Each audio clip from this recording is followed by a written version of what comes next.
Hey, I'm Rob. I play with Drenge and I play orange.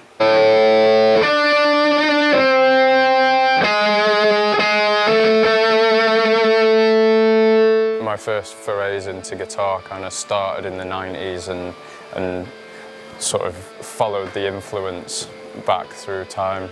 Fugazi especially, like I found they were the first band that I'd kind of come across where they just like plugged straight into amps and it was just like one guitar, no pedals or like anything particularly complicated going on rig-wise. It was just that sound and using like the volume control for your effects on the actual guitar, which is still something that I do now.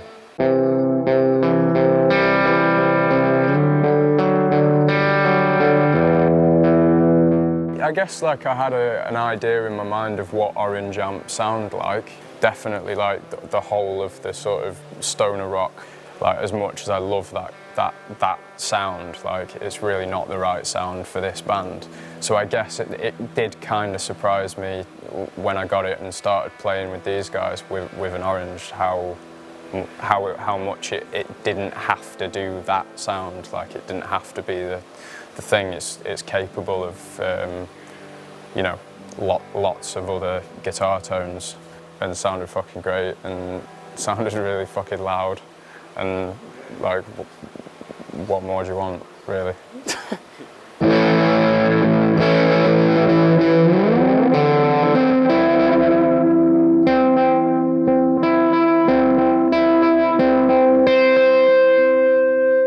I'd like to use both of the channels and do a switching thing because I enjoy the sound of both of the channels. But I've just been on the cleaner voiced channel and I'm kind of using like pedals to do the aggressive stuff at the moment. But I hope to explore the channel switching at some point pretty soon.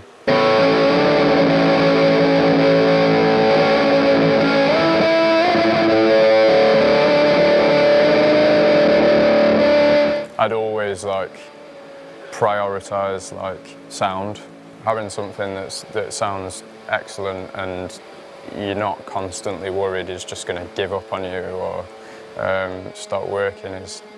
It's a really well made thing, so very happy with it.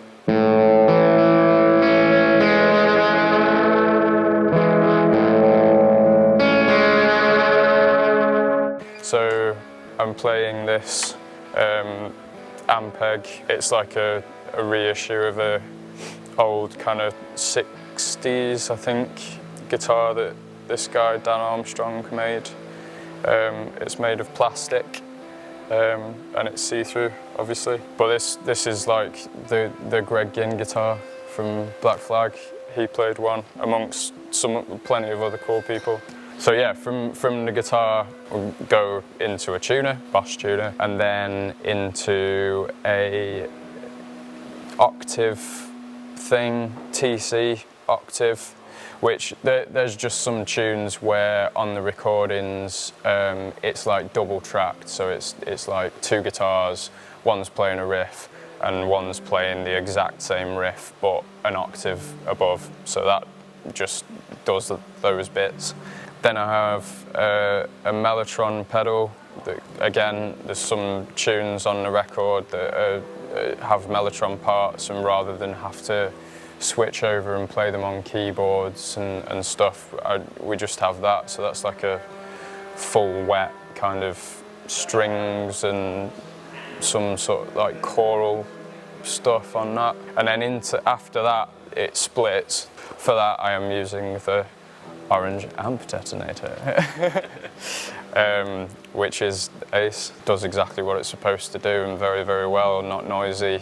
It's great. And then after that, we're going to a Stone Deaf PDF, which I kind of use as like a set wah kind of sound, kind of honky, like for lead solo stuff, just to cut through, and I have that on a pretty brutal setting which is pretty fun. Then a rat. The rat's like the most distorted that I go. And then I've got a micro amp as well, which is like after the amp sort of crunchy setting, the micro amp's like the next stage. And then the rat's like shred your face off, and then the PDF does the like shred your face off in very specifically with mid-range. And then we've got a Maleko delay pedal, which is ace. It's quite an unconventional sounding delay. It does like a lot of kind of high oscillatory, feedbacky stuff, which is cool. And then into this guy. So I'm on channel 1, which is the less aggressive, less gainy channel.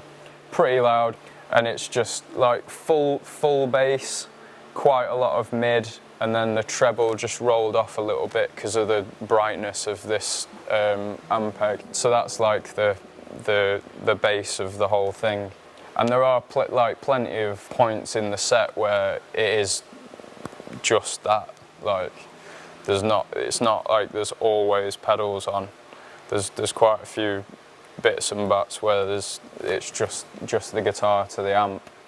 And I do like to use the volume control on there to full on volume on the guitar is like kind of quite aggressive, and then if it wants to be really clean, we'll roll it off a bit.